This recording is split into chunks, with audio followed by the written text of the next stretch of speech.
하나님의 말씀 보겠습니다. 창세기 4장 8절부터 15절까지 보겠습니다.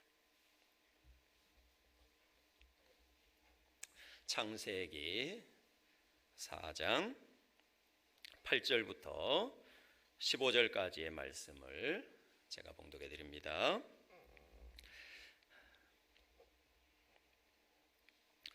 가인이 그의 아우 아벨에게 말하고 그들이 들에 있을 때에 가인이 그의 아우 아벨을 쳐 죽이니라. 여호와께서 가인에게 이르시되 내 아우 아벨이 어디 있느냐? 그가 이르되 내가 알지 못하나이다. 내가 내 아우를 지키는 자이니까. 이르시되 내가 무엇을 하였느냐? 내 아우의 핏소리가 땅에서부터 내게 호소하느니라. 땅이 그 입을 벌려 내 손에서부터 내 아우의 피를 받았은즉 내가 땅에서 저주를 받으리니 내가 밭을 갈아도 땅이 다시는 그 효력을 내게 주지 아니할 것이요 너는 땅에서 피하며 유리하는 자가 되리라. 가인이 여호와께 아뢰되 내 죄짐이 지기가 너무 무거우니이다. 주께서 오늘 이 지면에서 나를 쫓아내시온즉 내가 주의 낯을 배웁지 못하리니 내가 땅에서 피하며 유리하는 자가 될지라. 무릇 나를 만나는 자마다 나를 죽이겠나이다. 여호와께서 그에게 이르시되 그렇지 아니하다. 가인을 죽이는 자는 벌을 7배나 받으리라 하시고 가인에게 표를 주사 그를 만나는 모든 사람에게서 죽임을 면하게 하시니라. 아멘. 아담의 범죄 이후에 에덴에서 쫓겨난 인간에게 주어진 하나님의 놀라우신 은혜 중에 하나는 무엇인가 하면 하나님과의 관계를 회복할 수 있는 통로를 주셨다라고 하는 것입니다. 그 통로가 무엇인가 하면 바로 제사 제도인 것이죠. 이 제사 제도는 인간의 죄를 대신할 제물을 드림으로 죄로부터 자유케 되어질 수 있는 그러한 길을 우리에게 허락해 주신 것입니다. 죄의 싹은 사망이기 때문에 죄값을 치르기 위해서는 반드시 내 생명을 대신할 피 흘리는 제사가 있어야 한다 하는 것이죠. 그래서 히브리서 9장 22절에서는 이렇게 말씀하고 있습니다. 율법을 따라 거의 모든 물건이 피로써 정결하게 되나니 피 흘림이 없은즉 사함이 없느니라. 이렇게 말씀하고 있습니다. 피 흘림이 없으면 결코 사함이 없다는 것입니다. 왜냐하면 죄인의 죄값을 치르는 것은 죽음이기 때문에 내 생명을 대신할 죽음, 그 죽음을 대신할 뭔가가 있어야 된다라고 하는 것이죠. 그 피 흘림이 바로 나를 죄로부터 자유케 한다 하는 것입니다.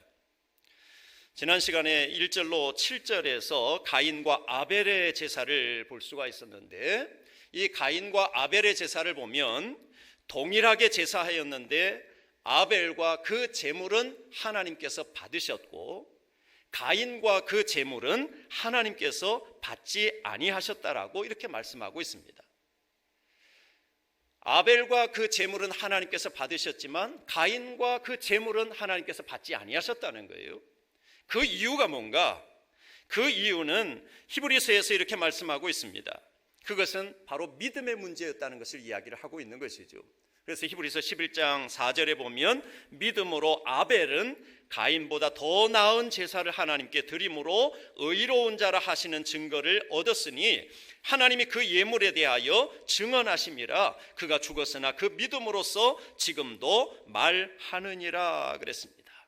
여기에 보면 더 나은 제사, 또 의로운 자라고 하는 표현, 또 그 예물에 대하여 증언하심이라 하는 이 표현을 통해서 우리가 알 수 있는 것이 뭔가 하면 아벨은 양의 생명으로 죄를 대신 물으시겠다라고 하는 하나님의 약속의 말씀을 분명히 믿었고 그 약속의 말씀을 믿고 양의 첫 새끼로 제물을 삼았던 것입니다. 그 믿음으로 드리는 아벨과 그 제물을 하나님께서 받으셨다라고 이렇게 이야기하고 있는 것입니다. 그러나 가인은 그렇지 못했던 것이죠.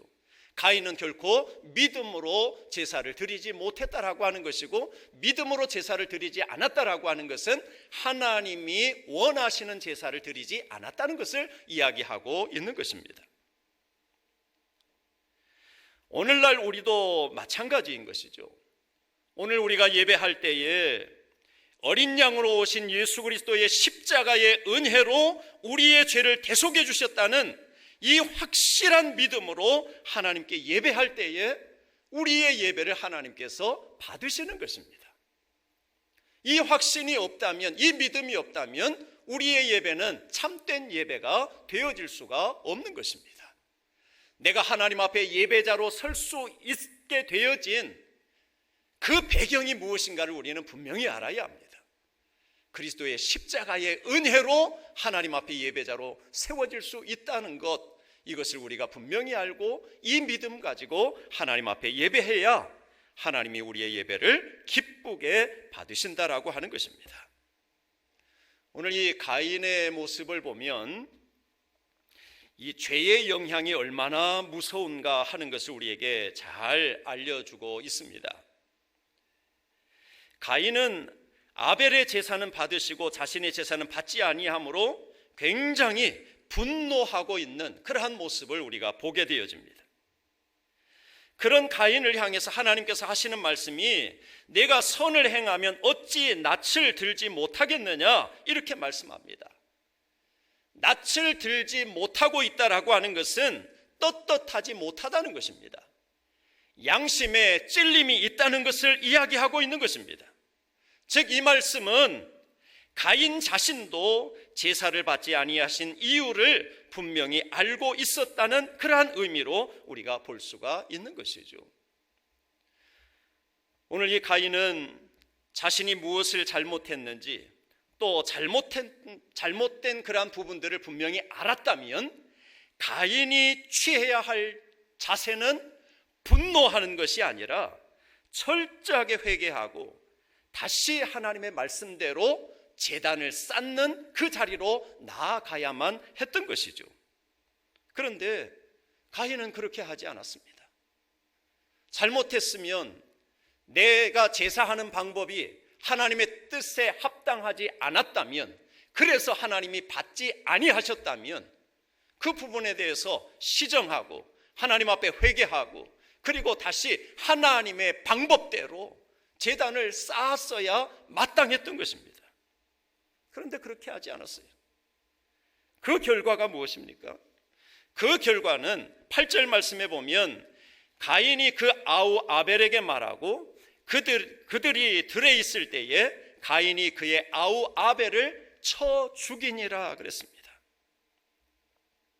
가인은 자신의 분노를 사귀지 못하고 동생 아벨을 쳐 죽이는 끔찍한 일을 행하고 말았던 것입니다. 여기에서 우리는 인류 최초의 살인자를 볼 수가 있고 인류 최초의 순교자를 볼 수가 있습니다. 아벨은 인류 최초의 순교자가 되었습니다. 그래서 히브리서 11장 4절에서 말씀하고 있는 대로 그가 죽었으나 그 믿음으로써 지금도 말하느니라. 즉 아벨은 최초의 순교자였고 그가 무참히 죽임을 당했지만 그의 믿음은 빛나고 있다라고 하는 것을 우리에게 이야기하고 있는 것입니다. 그 아벨의 순교자적인 그러한 믿음이 오늘 우리의 믿음의 하나의 모델이 되어지고 있다는 것이죠. 하나님 앞에 참된 예배자의 모습이 무엇인가를 우리에게 보여주고 있는 것입니다. 오늘 우리는 하나님의 뜻대로 하나님의 뜻에 합당한 예배자가 되어져야 된다라고 하는 것이죠. 반면에 이 가인은 그야말로 인류 최초의 살인자라고 하는 그러한 오명을 남기고 말았습니다. 우리가 7절 말씀에서 보면 선을 행하지 아니하면 죄가 문에 엎드려 있느니라. 죄가 너를 원하나 너는 죄를 다스릴지니라. 이렇게 말씀해 주셨습니다. 사실 이 말씀을 하나님께서 가인에게 해 주셨을 때에 가인은 이 말씀을 마음에 깊이 새겼어야 마땅한 것입니다. 이 말씀을 마음에 새기고 자신의 잘못을 철저하게 회개하고 죄를 다스리는 그러한 지혜를 가졌다고 한다면 아마 가인은 그의 인생이 완전히 달라졌을 것입니다. 말씀하신 대로 선을 행하지 아니하면 죄가 문 밖에서 기다리고 있다라고 하는, 그러나 죄가 너를 원하지만 너는 죄를 다스릴지니라. 그러니까 이 죄의 문제가 나에게 끊임없이 유혹해 오지만 그럴 때마다 그 선택권은 누구에게 있어요? 내게 있다는 것입니다. 즉 내가 그것을 다스릴 수 있는 권한이 있다는 것을 이야기하고 있는 것입니다. 그렇다면 그동안에 하나님 앞에 잘못했던 그러한 부분들에 대해서는 철저하게 회개하면서 그의 앞으로의 삶은 그야말로 하나님의 말씀 앞에 순종하며 살겠습니다 하는 그러한 마음의 각오를 다지고 그렇게 인생을 새롭게 시작했다면 막 가인의 삶은 완전히 달라졌을 거예요. 그런데 가인은 결코 그렇게 하지 못했다라고 하는 것입니다. 죄의 속성이라고 하는 것은 더 크고 강력한 죄의 길로 우리로 하여금 나아가게 만들고 종국에는 파멸로 나아가게 만드는 것이 바로 죄의 속성이라고 이렇게 이야기할 수가 있는 것입니다. 가인은 하나님과의 관계가 회복되어지지 않음의 결과가 결국 동생을 죽이는 데까지 나아가고 말았던 것입니다. 이 죄라고 하는 것은 바로 이런 부분들이 있는 거예요. 처음에는 작게 시작하지만 그러나 그 죄가 눈덩이처럼 불어나게 되어지고 더 강력한 그러한 죄를 짓게 만들고 그래서 결국 우리를 파멸로 이끌어가는 것입니다. 가인이 이런 범죄를 저질렀음에도 불구하고 오늘 말씀에 보면 참 하나님은 참 놀라우신 분이다라고 하는 것을 우리가 발견하게 됩니다. 하나님은 참으로 놀라우신 분이세요. 가인이 잘못했을 때에 하나님께서 경고하시고 찾아오셔서 말씀하시고 회개의 기회를 주시고 그럼에도 불구하고 듣지 않았을 때에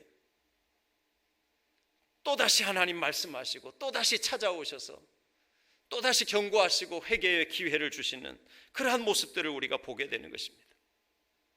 이것이 바로 하나님의 긍휼이고 사랑이라고 하는 사실을 오늘 말씀을 통해서 우리에게 잘 나타내 보여주고 있습니다.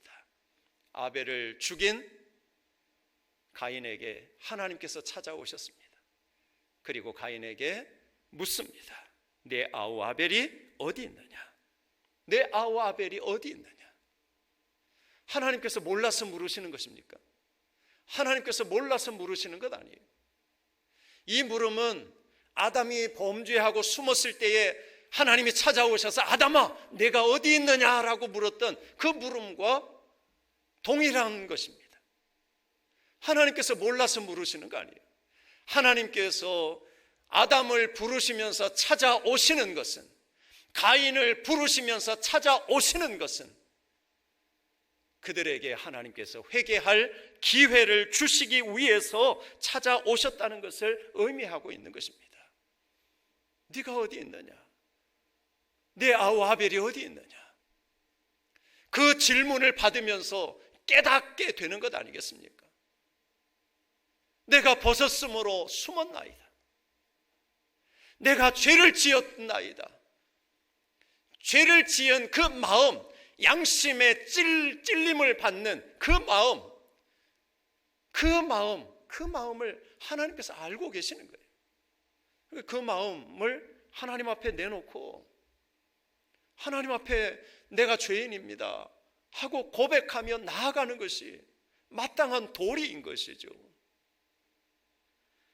그런데 오늘 이 가인의 태도를 보면 하나님 앞에 회개할 그러한 전혀 회개하려고 하는 그러한 마음이 전혀 없는 것을 우리가 볼 수가 있는 것입니다.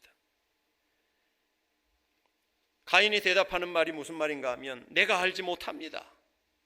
내가 아우를 지키는 자입니까? 나는 아우를 알지 못합니다. 내가 아우를 지키는 자입니까? 이 말의 의미는 무엇인가 하면 일종의 하나님을 조롱하는 듯한 그러한 느낌을 받을 수가 있는 것입니다.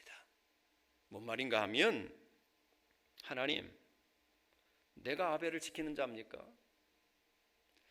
하나님은 아벨의 제사만 받으시고 아벨만 사랑하시는 분 아닙니까? 하나님은 아벨만 사랑하시니까 그 아벨은 당연히 하나님이 지키셔야죠. 하나님, 당신이 아벨을 지키셔야지. 내가 아벨을 지키는 자입니까? 지금 가인이 이렇게 이야기하는 것입니다. 그러니까 이 말 속에는 가인이 여전히 분노에 쌓여 있고 시기와 질투에 사로잡혀 있다는 것을 우리가 보게 되는 것입니다. 오늘 우리가 분노에 쌓여 있고 시기와 질투와 교만이 내 마음을 사로잡고 있으면 우리의 눈이 어두워질 수밖에 없는 것입니다. 그래서 마땅히 보아야 할 것을 보지 못하는 그러한 결과를 우리에게 가지고 오게 되는 것입니다. 가인이 자신의 잘못을 볼 줄 알아야 되는데 여전히 하나님을 향하여 원망과 분노의 마음만 가득 채워져 있는 것입니다. 그러니까 자신의 잘못은 전혀 보지를 못하는 거예요. 보지를 못하는 거예요. 그러니까 회개할 기회의 때도 다 놓쳐버리고 마는 그러한 가인의 안타까운 모습을 우리가 보게 되는 것입니다. 죄인이 회복되어질 수 있는 유일한 길이 있다면 그것은 하나님 앞에 철저하게 회개하는 것입니다. 회개하는 길 외에는 없는 것입니다. 우리가 구약에 나타난 왕들 가운데에 이것을 대조적으로 잘 보여주는 두 왕이 있습니다. 사울과 다윗이지요. 사울이 처음에 왕으로 부름받았을 때는 그야말로 겸손한 그러한 모습으로 왕으로 부름을 받았습니다. 그런데 그가 왕위에 올라서 통치를 시작하면서 점점 변질되어져 가기 시작합니다. 그리고 교만해집니다. 사리분별을 하지 못합니다.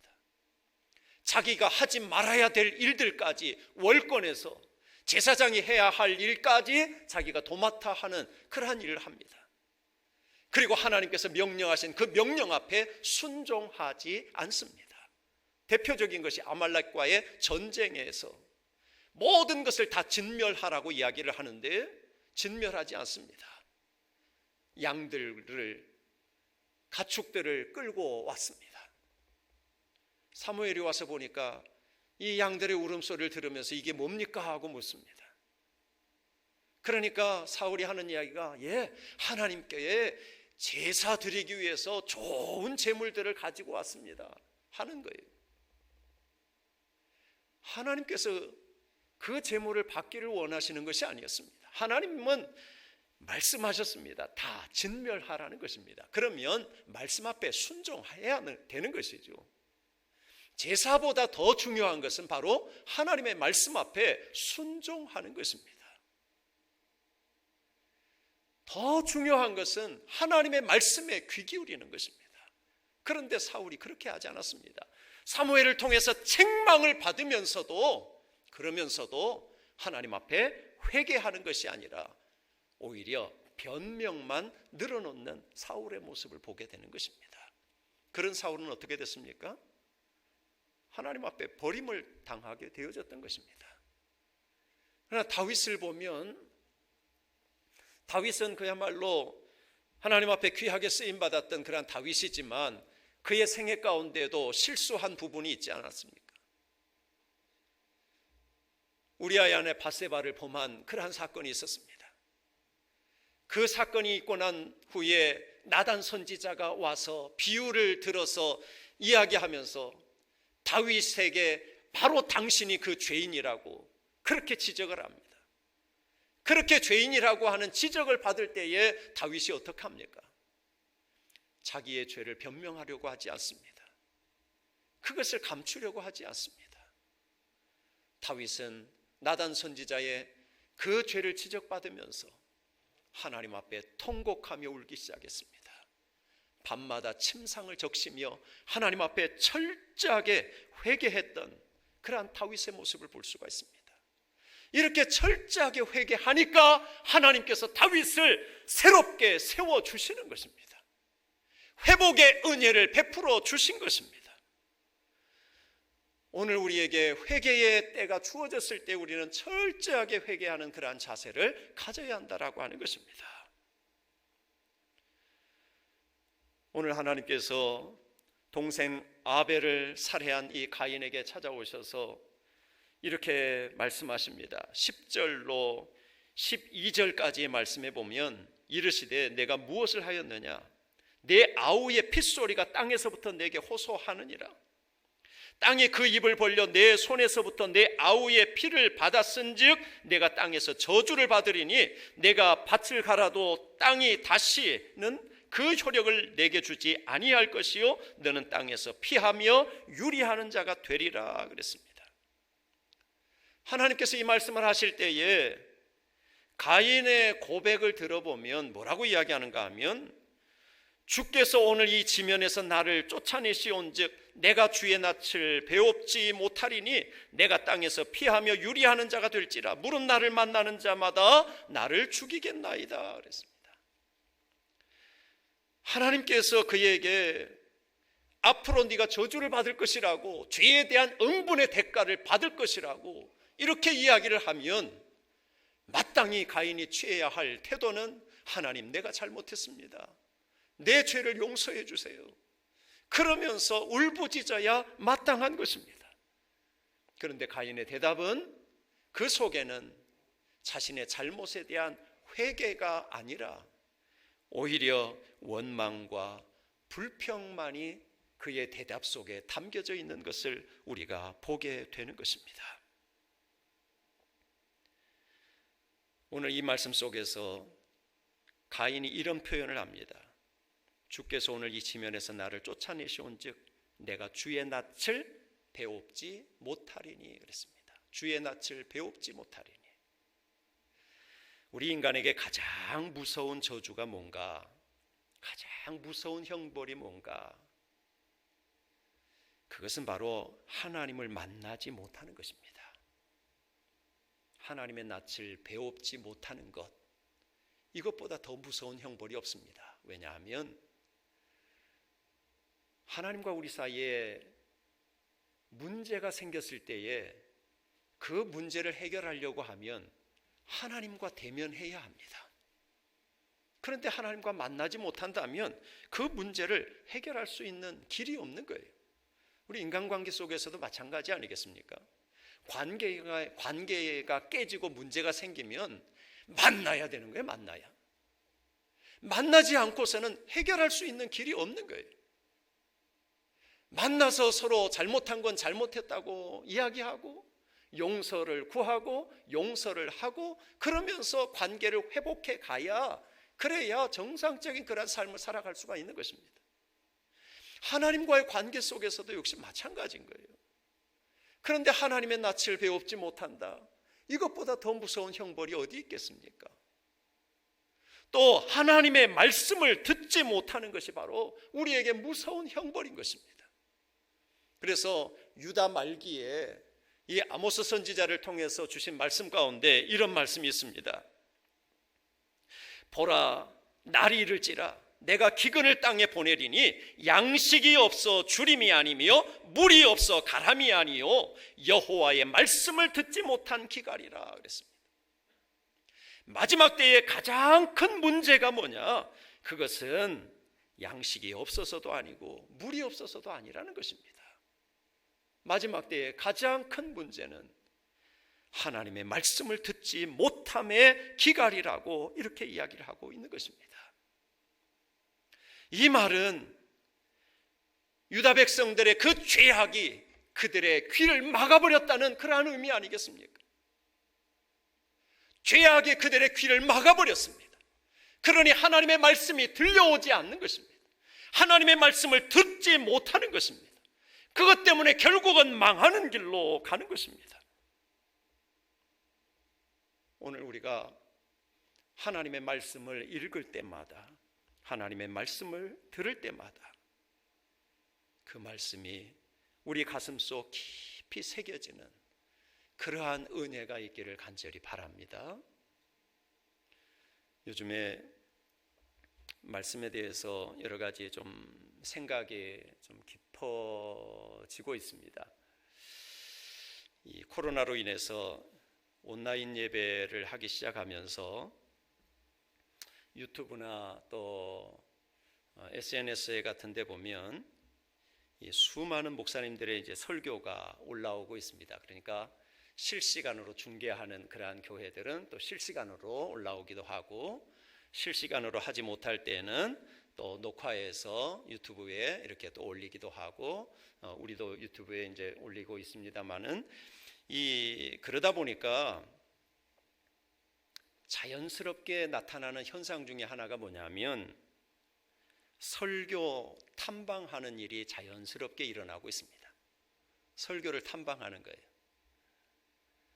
뭐 수도 없이 올라오니까 이 목사님 설교도 들어보고 저 목사님 설교도 또 들어보고, 또 그렇게 듣다 보니까 이제 어떤 일들을 하게 되는가 하면 이 목사님 설교는 이러네, 이 목사님 설교는 이러네, 이제 서로 비교 분석하기 시작하는 것이죠.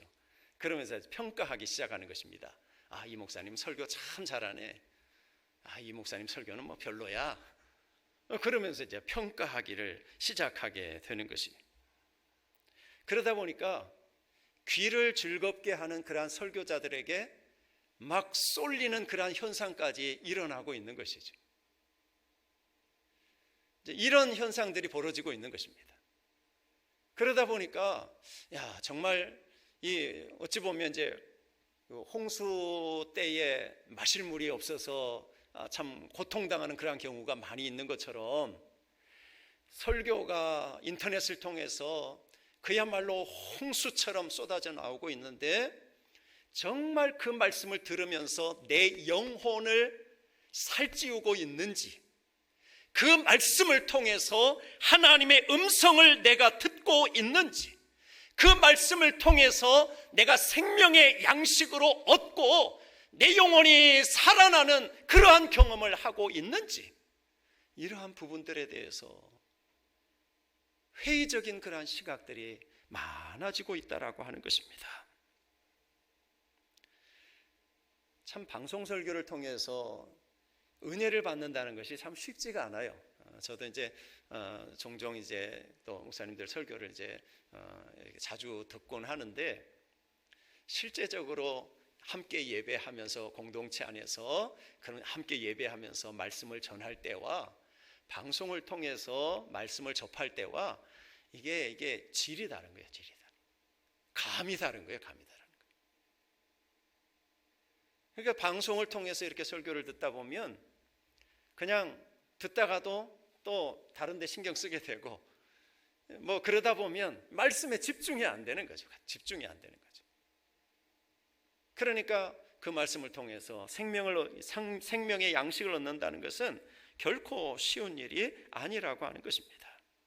그래서 정말 중요한 것이 공동체가 모여서 함께 예배하는 것이 중요하고, 설교자와 인격적인 관계 속에서 선포되어지는 그 말씀을 통해 하나님의 음성을 듣고 함께 은혜를 누리는 것이 너무너무 중요하다라고 하는 거예요. 그러니까 설교자와 모든 성도들 사이에 이 인격적인 관계가 잘 형성되어져야, 그래야 설교자를 통해서 증거되어지는 말씀이 마음에 와 닿게 되는 것이죠. 인격적인 관계가 전혀 형성되어지 있지 않은 그런 상황 속에서는 그런 말들이 때로는 허공을 치는 그러한 말들일 수밖에 없는 겁니다. 그래서 굉장히 이 함께 공동체가 모여서 예배한다는 것은 굉장히 중요한 일인 것이에요. 굉장히 중요한 일인 것입니다. 우리가 특별한 상황이기 때문에 우리가 이제 함께 모여서 예배할 수 없는 그런 상황이라 참 안타까움이 있지만, 이런 안타까운 현실 속에서 우리가 간절히 바라고 소망해야 될 것이 무엇인가 하면, 하나님 공동체 예배가 온전하게 회복되어질 수 있도록 은혜를 주옵소서. 이 기도가 우리에게 정말 중요한 것입니다. 그리고 정말 함께 모여서 예배하는 그 예배를 사모하는 그 마음이 오늘 우리에게 너무너무 중요한 것입니다. 우리 교회 식구들과 이렇게 또 만나기도 하고 전화 통화를 하기도 하고 때로는 또 문자를 보내기도 하고 그러면서 또 답장을 받기도 하고 그러면서 우리 식구들 가운데 종종 그렇게 또 문자 보내는 분들도 있어요. 목사님 기도하고 있어요. 함께 정말 기쁨으로 예배할 수 있는 그날이 속히 오기를 간절히 기도하고 있어요. 그런 문자를 보면 제 막 가슴이 막 뜨거워지는 거예요. 그래, 맞아. 그날이 속히 와야지. 그날이 속히 와야지. 함께 하나님 앞에 예배하는 그날이 속히 와야지. 오늘 우리가 그날을 소망 가운데 바라보면서 정말 기도해야 될 것입니다. 세상은 점점 더 강력한 죄악의 깊은 밤으로 갈 것입니다. 전에는 죄를 지으면 때로는 창피해야 할 줄도 알고 또 잘못했으면 고개를 떨굴 줄도 아는 것이 예전에 우리의 모습들이었다면 이제는 점점 죄를 지어도 양심의 가책을 느끼지 않는 그러한 경우들이 너무 많이 있습니다. 잘못에 대해서 지적을 하면 네가 무슨 상관인데 하면서 대드는 그러한 경우들도 얼마든지 우리가 볼 수가 있는 것입니다. 때로는 죄를 짓는 것을 오히려 자랑스럽게 여기는 그러한 경우들도 있습니다. 심지어는 국가가 죄를 합법적으로 짓게 만드는 그러한 일들도 벌어지고 있는 것입니다. 이런 어두운 세상 속에 우리가 살아가고 있다라고 하는 것이죠. 이런 상황 속에 살아가는 오늘 우리 그리스도인들이 정신을 바짝 차리고 깨어있지 아니하면 안 된다라고 하는 것입니다. 그리스도인들이 바로 서 있으면 어둠이 짙을수록 밤하늘에 빛나는 별들이 더 반짝반짝인 것처럼 죄악의 밤이 깊어질수록 참된 그리스도인의 삶은 빛을 발하는 그러한 역사를 이루어갈 수 있게 될 것입니다. 오늘 우리가 밤하늘에 빛난 별이 되어서 죄의 영향 아래서 쉴 곳을 찾지 못하고 있는 수많은 영혼들에게 그리스도 예수의 복음을 통해서 생명의 길잡이가 되는 우리 거룩한 성도들이 다 되어질 수 있게 되기를 주의 이름으로 축원합니다. 기도하겠습니다. 살아계신 하나님 아버지, 하나님의 은혜를 감사합니다. 죄악의 밤이 깊어가는 현대의 삶 속에서 오늘 우리 그리스도인들이 죄의 영향이 얼마나 무서운 것인가를 다시 한 번 더 깨닫고 죄의 영향 아래 있는 것이 아니라 복음 아래 우리가 거하고 복음의 감격 속에 거하고 복음을 통해서 생명의 길잡이가 되어질 수 있는 우리 모든 식구들 되어질 수 있도록 하나님 인도하여 주시기를 간절히 원합니다. 복음만이 생명을 살릴 수 있음을 기억하고 우리가 혹이라도 죄에 빠져 허덕일 때에 우리를 부르시는 하나님 앞에 철저하게 회개하며 돌아오게 하시고 온전한 모습으로 세워져서 하나님의 거룩한 백성으로 온전한 삶을 이루어갈 수 있는 우리 모든 식구들 되게 하여 주시옵소서. 감사하오며 예수님의 이름으로 기도하옵나이다. 아멘.